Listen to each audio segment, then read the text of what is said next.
This is the Tata Sierra .EV or Tata Sierra Electric or Tata Sierra just EV without the dot. Anyways, this is the fastest accelerating Indian car because this one is the quad wheel drive going from 0 to 100 kilometers per hour in just 5.8 seconds. To put it into perspective, that's as fast as a BMW 330 Li, which has the fantastic B48 engine. However, this car has no engine, although the key makes you believe it does because it says E20 here. No, it's not E20 compliant, it's E100 compliant. There's no engine here obviously, but this is actually the number of the car. E for electric, 20 is the number of this particular car because there are a lot of cars here. Anyways, the key is different here because here it's the same as the Harrier EV, which means that you have the summon mode. Buttons are hard to press. You can actually make the car park itself because it has got auto park. That's the reason it has got 6 parking sensors at the front.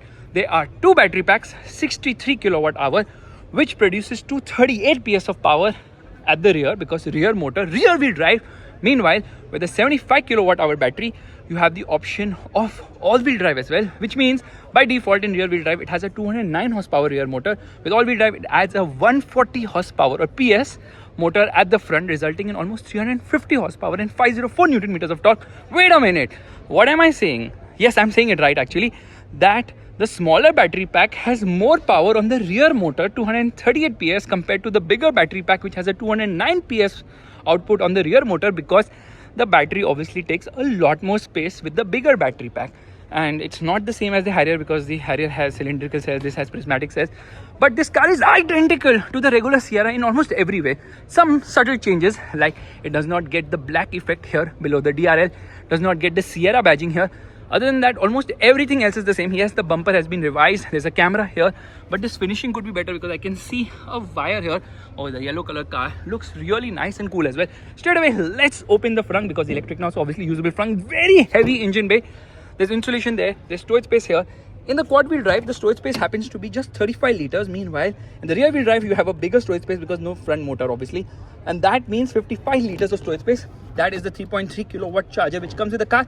You can opt for the 7.2, for which you have to pay slightly more. 17 kgs is what this one can take. No gas struts here.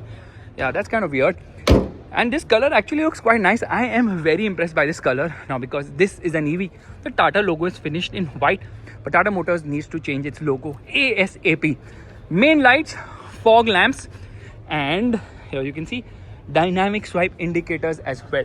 In terms of size, it's very much similar to the regular Sierra. It gets the same 19-inch wheels as well. Prices start at rupees 20 lakhs for the base variant, 19.92 lakhs on road Mumbai, going all the way to rupees 28 lakhs for this one, which is very expensive. I think they could have priced it more aggressively because that's like Harrier EV territory, which is a bigger car obviously. I don't like the design of the alloy wheels, very aerocentric wheels. TPMS is written here because obviously it has got it. Tata.EV. All this badging has been done obviously. That is the other difference. Otherwise, on the side, you will not realize only this is the electric version or the petrol version or the diesel version or the lackluster any petrol engine either. So yeah, they have given the badging almost everywhere. You can see gloss black finishing here on the mirror, on the A-pillar. You get a camera here, you get a, what is that? Rain sensor obviously. You have a radar at the front because it has got all those features. However, it gets a 4-way electric adjust for the co-passenger, because of which this car does not have the boss mode.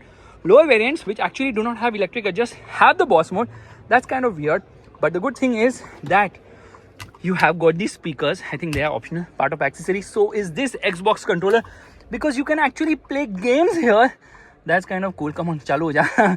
Yeah, so now you can, not now, in the Sierra you can obviously play games using the gaming controller, which is kind of nice. So this is a 12.3 inch screen, another 12.3 inch screen, and another 10.25 inch screen.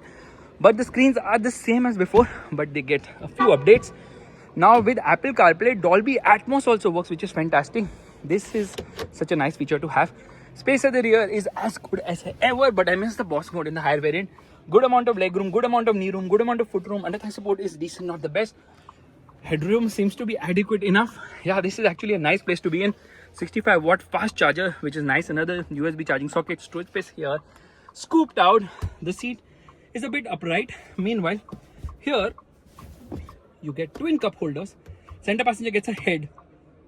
No, the video is not buffering. Headrest, that was the intentional pause here. But can I recline this seat a bit? Yes, I can, which makes it very comfortable here. So nice place. The rear seat space is actually impressive because this has the longest wheelbase in the segment. It actually doesn't really compete with the XEVs Probably you can compete with the BE6. However, the most important part is this is the only quad wheel drive car in the segment, which is quite amazing. Huge door pockets, umbrella holder, and this is where the charging port has been located. It also illuminates when the charging is happening, so that's something new. Quad wheel drive dual motor written right here. Battery charges from 20 to 80% in 27 minutes using a 120 kilowatt fast charger. So that's the maximum speed which it does. And dynamic swipe indicators, Sierra.ev written here. Obviously, the white finishing on the Tata logo tells you that this is an EV. However, the green plate is another giveaway. Let's straight away open the boot of the car. Power tailgate, khul ja bhai, khul ja. Yeah, it's a bit slow to respond, which I'd also complained with the regular Sierra. Boot space is around 450 liters, which is the same as the regular Sierra. And this button actually is in case you're not able to open the charging port. You press this button. Shouldn't it be on this side? That's kind of weird, placed in the wrong place. And where is the spare wheel of the car? Oh my god, how do I access it? Yeah, spare wheel is not here because the spare wheel is placed right nowhere. Yeah, that is the rear electric motor. It gets a puncture repair kit. It does not get a spare wheel. Yeah, that is surprising and shocking. Come on, at this price you expect it from an Indian brand, at least, because Indian brands obviously know that our roads are horrendous and they're susceptible to punctures. But let's shut this at the moment. I actually love this color. Looks damn freaking awesome. But the EV is a lot more expensive than the turbo petrol. It's more expensive than the diesel. You have the NFC key here, so you just tap to unlock the car. Let's get inside. For starters, it obviously has the seat movement, which is the welcome function. Under-thigh support is never an issue here. Proper dead pedal there. Lot of buttons here. Even with 3 screens, you actually get a heads-up display now. This is for the parking. Yeah, self-park is there. And the drive modes. There's a boost mode using which you can go from 0 to 100 kilometers per hour in 5.8 seconds. Doesn't work because it says SOC low, which is state of charge is low. So you need at least 50% battery. And it has got terrain modes as well for the quad wheel drive, wherein, you know what, it's normal, it's rock crawl, custom, and whenever you change the mode, there's sand as well. You know what, whenever you change it, the ambient light also changes, so that's kind of cool. Ambient light changing there, indicator functioning at the moment, so it's showing me the blind view monitor as well. Now here you get an auto dimming mirror. You get this unique like sun visor here along with the mirror as well. This also extends, quite practical. Let's open the sun blind. The problem is it's just one switch to operate the sunroof and the sun blind, which is not the best way to do it. There should have been 2 switches. Even Land Rover offers 2 switches. You own Land Rover, learn from them at least. Yeah, that's big. So 3 screens is a lot of screens, and then you have a head-up display as well, which is actually quite nice. Fingerprint magnet. This is never aligned. Some physical buttons here, thankfully. Otherwise, you're so reliant on these touch controls here. Gas selector is the normal one. Some storage space here, 65-watt charger. Some Easter egg has been done there. Wireless charging pad, some storage space here as well. Another Easter egg. Yeah, this slides ahead and behind. Sound bar has been given on the dashboard, which is quite cool. And the screen is quite good in terms of quality. Let me remove this light straight away because obviously there's a lot of reflection otherwise. So first things first, this screen, you can actually play games using the controller and all. So that's very handy. Meanwhile, in this screen, there are certain new features. You have Digi Access, which is basically for the NFC key, and you can also connect it and access the car using your phone. That's kind of cool. You get the regular JBL sound system with 12 speakers, AQI monitor, mood light is there. So all these features were there earlier as well. However, the new thing here happens to be the fact that you can pay for charging from the screen itself. So yeah, that's something which we saw on the Creta EV first, but that's there. Air console games has been added, something which we have seen in BMWs. Here you can actually play games using your phone as a controller, which is quite nice. It takes some time to get used to that or load that thingy. Meanwhile, here it's telling you the range 177 kilometers. In the real world, expect around 500 kilometers of range, which isn't bad. So 38% SOC, 176 kilometer of range. You do the maths. What is the range of this car like?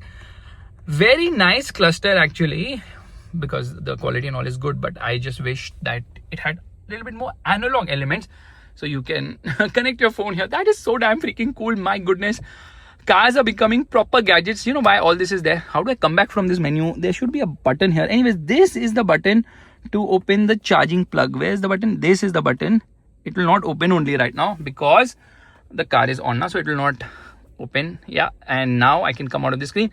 So it has a 360-degree parking camera, which has a underbody view. So it's not a 360-degree parking camera. They actually call it the 540-degree camera. So yeah, you see the 3D view, 3D display. that's quite cool. The color doesn't match though. So yeah, in terms of features, a lot of them. In terms of pricing, I think it's a bit on the higher side. The horn is also actually quite nice. I like it. Engine start button or vehicle start button, but too many touch controls. I don't like it. Fingerprint magnet, difficult to use. So this is something which I've been giving feedback since long, but it hasn't changed yet. Dolby Atmos working with CarPlay is just amazing. Glove box is a bit chintu mintu and a bit flimsy as well. Lot of hard plastics lower down. But overall, it's just the regular Sierra with few more features and a lot more performance. So with the regular Sierra, obviously I was complaining, doesn't have power. But now this car has a lot of it, very fast. But it's an electric, so yes, charging is always a hassle with an electric car because finding a fast charger can be difficult a lot of times. Anyways, guys, this is the Tata Sierra EV. Very impressive, but very expensive as well. This car is getting into the territory of higher segments, which is not such a good thing because now who would buy this over a Harrier EV? Now it depends. People like the design of this one or they want a bigger car. By the way, rear wiper washer is hidden somewhere here. Such a Range Rover feature. Bye-bye.